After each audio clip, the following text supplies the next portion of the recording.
mobil Jeep Rubicon warna hitam nopol B120. Saksi Mario Dandi alias Dandi mengatakan kepada terdakwa Shane Lucas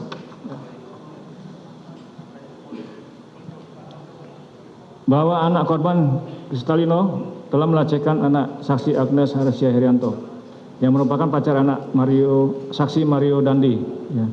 Kemudian saksi Mario Dandi bertanya kepada terdakwa Shane Lucas, kalau cewek lu dilecehin, lu marah nggak? Terdakwa Shane Lucas menjawab, marah, dan gue pasti bakal mukulin. Kemudian terdakwa Shane Lucas mengatakan, untuk apa lu berantem gara-gara perempuan? Lu udah coba ngobrol baik-baik, apa belum sama dia? Kemudian dijawab Mario, nah ini gue mau coba ngobrol dulu sama dia. Terhadap jawaban terdakwa Shane Lucas, Shane Lucas meminta kepada anak saksi Agnes untuk menceritakan kejadian pelecehan kepada terdakwa Shane Lucas. Kemudian terdakwa Shane Lucas mengatakan, set. Kemudian saksi Mario Dandi mengatakan, makanya ini udah 17 tahun, mendingan gua pukulin daripada gua laporin. Kasihan nggak bisa sekolah. Shane Lucas mengatakan, itu sih urusan lu, gua nggak mau ikutan campur. Pada saat pembicaraan di perjalanan tersebut, terdakwa Shane Lucas mengirimkan foto selfie-nya bersama dengan saksi Mario Dandi dan mengirimkan kepada pacar terdakwa Shane Lucas dengan keterangan mau nemenin Dandi fighting. Menimbang bahwa terdakwa Shane Lucas menerangkan melakukan WhatsApp chattingan dengan pacarnya hanya untuk lucu-lucuan saja agar dibilang keren. Namun majelis hakim menilai chat maupun nemenin Dandi fighting adalah kehendak untuk menemani saksi Mario untuk berkelahi, dan mengetahui pula saksi Mario Dandi menemui anak korban Kristalino David Ozora ketika dijemput di rumah terdakwa Shane Lucas untuk mukulin orang, yaitu anak korban Kristalino David Ozora alias Wareng. Menimbang bahwa setelah saksi Mario Dandi Satrio alias Dandi bersama dengan anak saksi Agnes Gracia terdakwa Lucas Rotua Pongodan Sen tiba di lokasi yang sudah dibagikan secara lokasian oleh anak korban Kristalino David alias Wareng kepada anak saksi Agnes Wareng, saksi Mario Dandi alias Dandi terus-menerus menyuruh anak korban Kristalino alias David Wareng untuk turun. Saksi Mario Dandi Satrio mengirimkan voice note kepada terdakwa menggunakan handphone anak saksi Agnes Gracia Herianto dengan mengatakan, mau lo yang turun apa gue yang naik? Indonesia negara hukum, gue nggak bakalan ngapa-ngapain lo. Kok 10 menit deh, ngobrolnya 10 menit. Yang Renjuru dengan mengatakan, nggak usah, kata Wareng, nunggu punya itu lo, Nando, biar ngabarin. Pada akhirnya anak korban Kristalino David Ozora alias Wareng keluar menemui saksi Mario Dandi Satrio alias dia bersama dengan anak Agnes dan terdakwa Shane Lucas.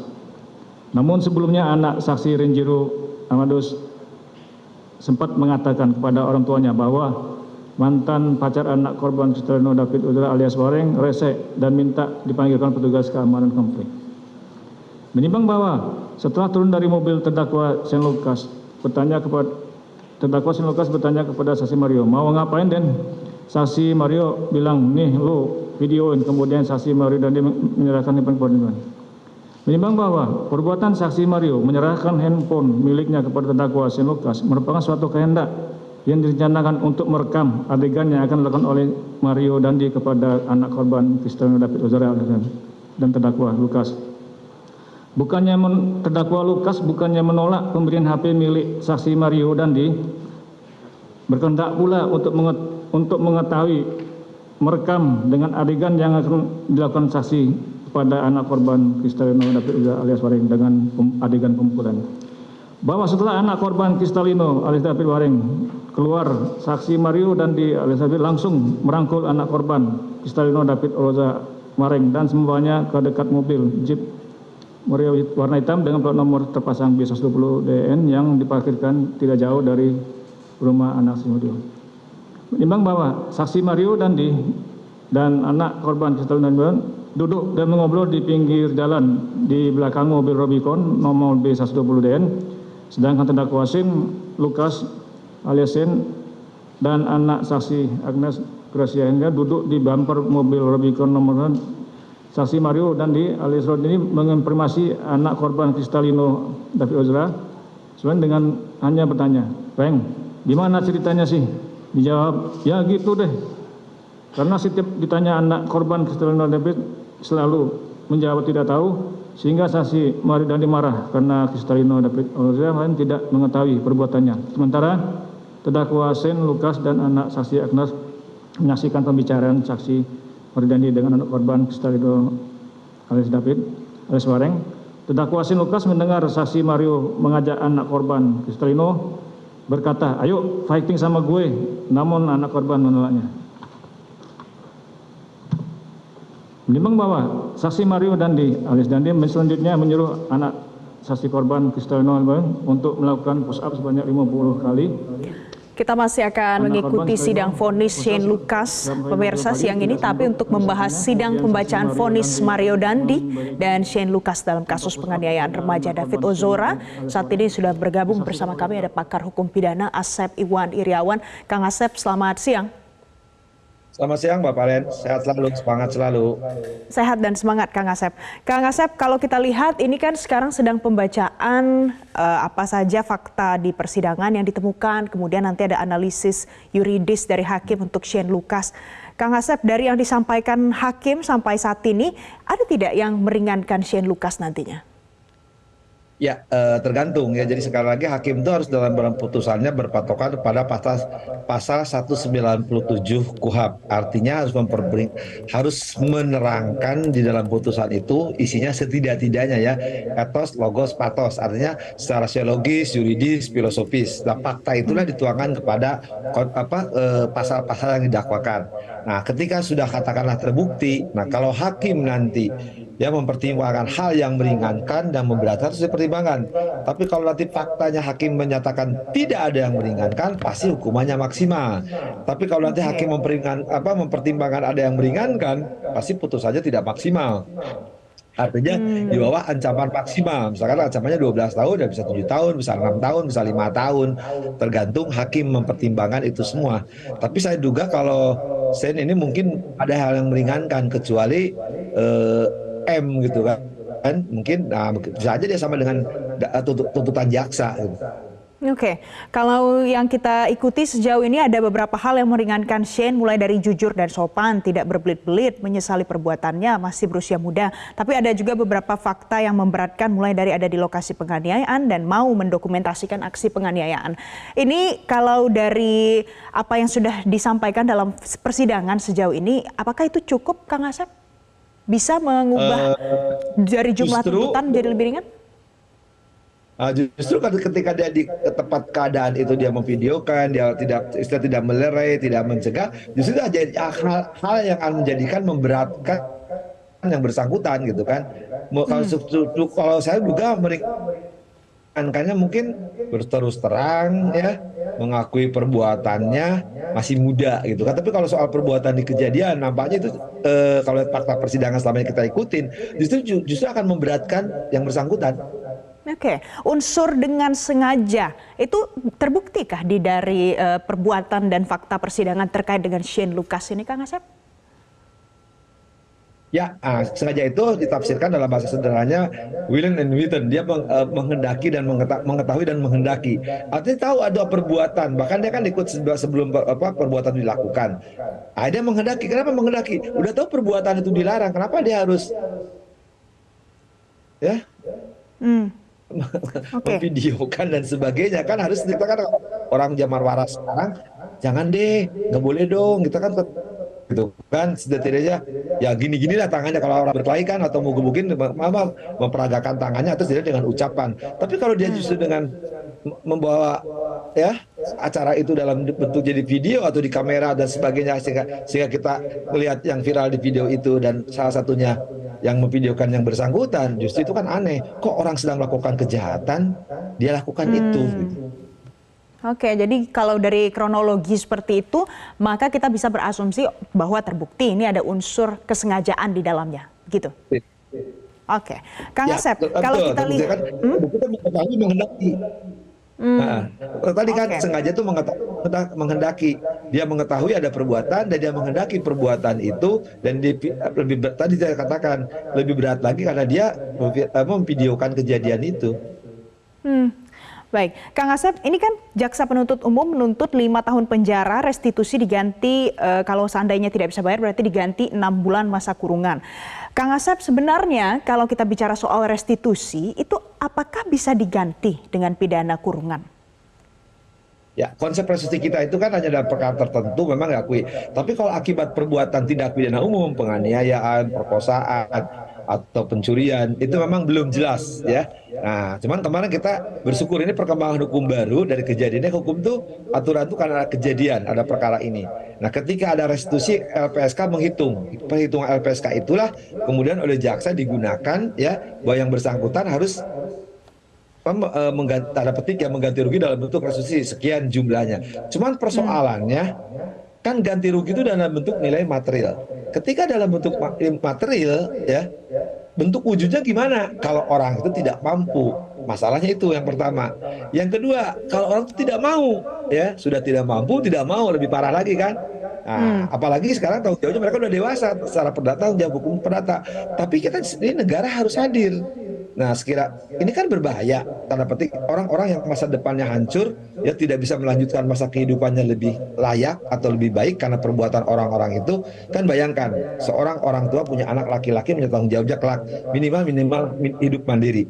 Tapi dengan kondisi sekarang korban itu bisa kita bayangkan apa yang akan terjadi masa depannya. Kan setidaknya harus ada pengharapan, harus ada harapan ya. Tapi ketika pengharapan dan harapan itu dalam bentuk restitusi, tapi hanya jumlah uang bahkan diganti ya dengan hukuman, itu orang apa sih pada umumnya akan pilih hukuman. Di kasus ini kan 120 miliar ya, yang satu 7 tahun, satu 6 tahun. Lah ya orang pilih ini yang kasar ya supaya gampang dipahami. Ya orang dapat 120 miliar ngapain? Mending gua kasih aja oknum 20 miliar, nanti berkurang hukuman. Oke, Diskon. Kang Asep, tadi Kang Asep sebut bahwa kalau sekarang ini belum jelas terkait dengan restitusi ini seperti apa. Kalau belum jelas nanti hakim landasannya dari mana, Kang Asep? Ya, kalau hakim pasti kadang restitusi diatur tadi kewenangan LPSK, korban saksi mendapatkan restitusi. Cuman kan hakim hanya dalam putusannya memerintahkan, misalkan samalah, anggaplah ya sama dengan jaksa, atau lebih tinggi atau lebih kurang restitusinya. Kan nanti yang mengeksekusi adalah jaksa, karena di perkara pidana itu adalah eksekutornya jaksa. Tadi kan permasalahannya kalau katakanlah hakim menjatuhkan 120 miliar, bahkan mungkin dendanya tidak hanya 7 tahun, 20 tahun. Sering saya katakan harusnya kata maksimal tuh pengganti, karena nilai uang tidak bisa sembarangan diganti kan dengan tahanan. Nah kalau nanti katakan dia 120 miliar nggak mau diganti sekian tahun, kan jaksa akan datangin terdakwa. Dan jadi terpidana kan, terpidana Anda harus bayar restitusi setelah Anda menjalani hukuman pokok. Kata si terpidana, nggak mau, mending gue pilih 7 tahun, mending pilih gue 10 tahun daripada gue 120 miliar kan, mending 20 miliar kan lumayan untuk biaya apa-apa, biaya apa lumayan. Yang penting gue simpen 100 kalaupun punya. Nah, apa yang dijawab pemikiran kita, bayangkan kalau orang itu nggak punya. Jadi menang atas.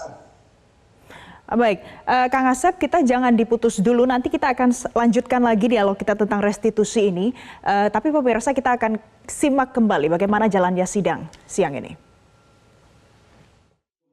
Handphone mengetahui dan menginsapi serta berakibat perbuatan yang dilakukan oleh Mario Dandi berakibat luka berat, namun tidak segera menghentikan perbuatan saksi Mario Dandi, malah terus merekamnya, dan setelah tendangan ke arah kepala anak korban Kristal Nur David Ozora lebih dari 1 kali dan injakan kepala belakang anak korban, baru kemudian melerai dengan cara memisahkan saksi Mario Dandi dan mengatakan, "Udah, Den."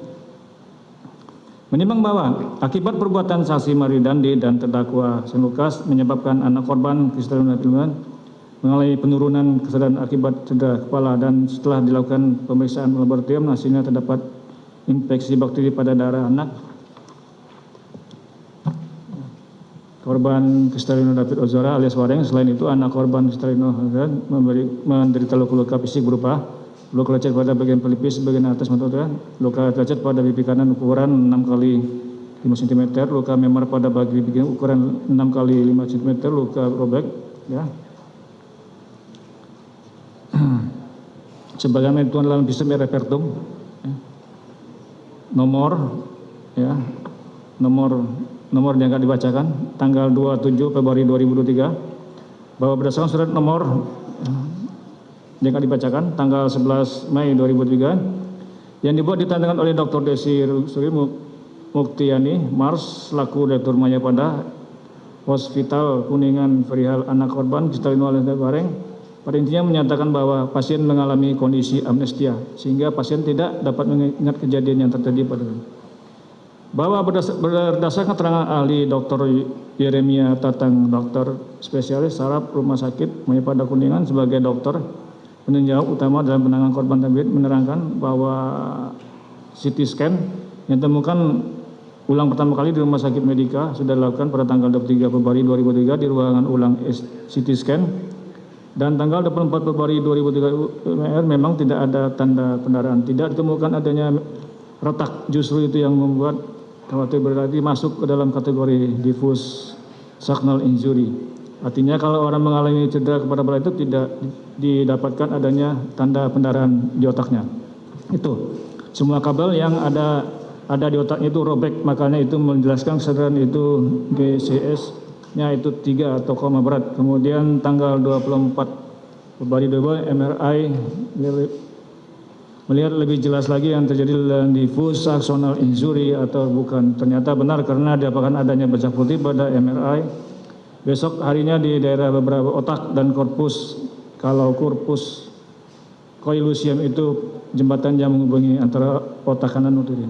Bahwa diffuse succinal injury ini memang terlihat dari MR hanya di korpus coilusium atau di jembatan, jadi menghubungkan perwatakan otak kanan dan otak kiri, tapi tidak semestinya hanya saja yang menimbulkan gejala. Semuanya saraf dan otak bagian dalam mengalami robekan atau akibat proses adanya trauma berat.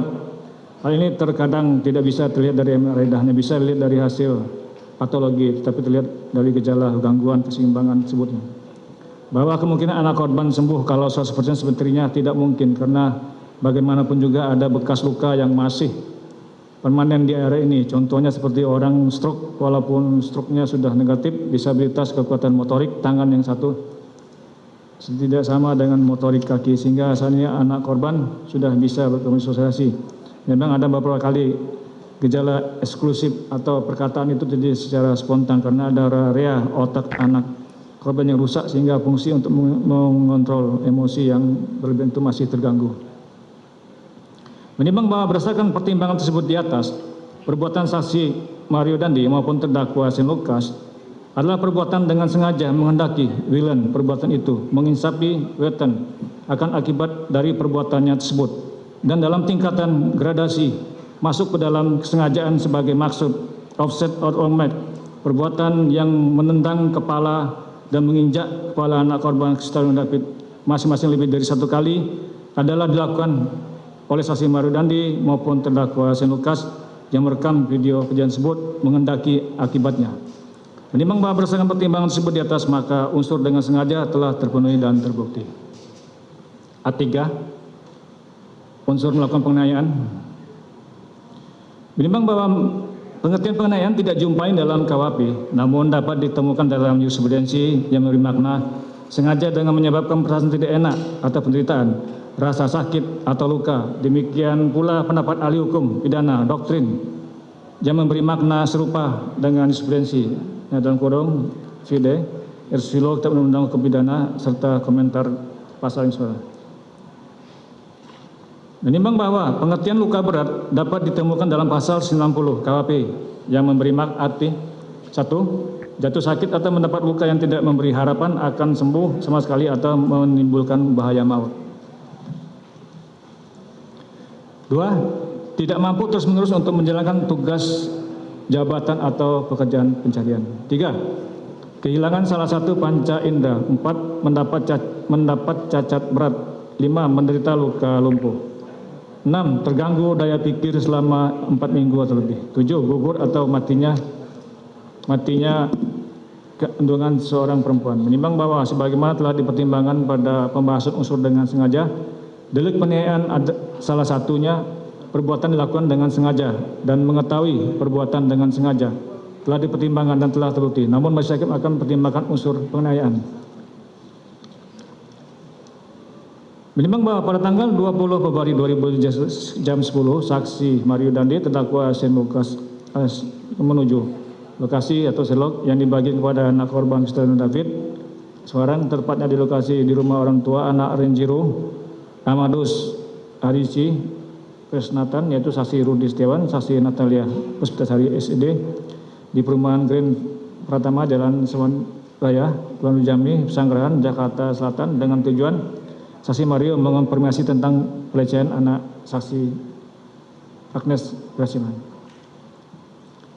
Menimbang bahwa untuk tujuan menemui anak korban Kristalino David Wazirel Suwareng alias saksi David Mario Dandi mengajak temannya saksi L anak saksi dari anak saksi Rafael Binadis, namun ketiga orang tersebut menolak. Kemudian saksi Mario Dandi sering menghubungi terdakwa Shane Lucas Dandi, si Mario Dandi saat Satrio alias Dandi mengutarakan niatnya kepada terdakwa Shane Lucas alias Shane tentang saksi Mario Dandi yang ingin memukuli seseorang. Lalu saksi Mario Dandi alias Dandi menjemput terdakwa Shane Lucas terdakwa Shane Lucas karena terdakwa Shane Lucas mengatakan motor mogok. Sebelumnya terdakwa menolak, tetapi karena jemput dengan mobil Jeep Rubicon B120DN, akhirnya terdakwa mau. Menimbang bahwa terdakwa Shane Lucas yang mengetahui saksi Mario dan dia mengajak untuk mukulin orang tanpa menolak ajakan, kemudian setuju ikut saksi Mario Dandi yang menemui anak korban Kristalino David. Jelajahi cara baru mendapatkan informasi. Download Metro TV Extend sekarang.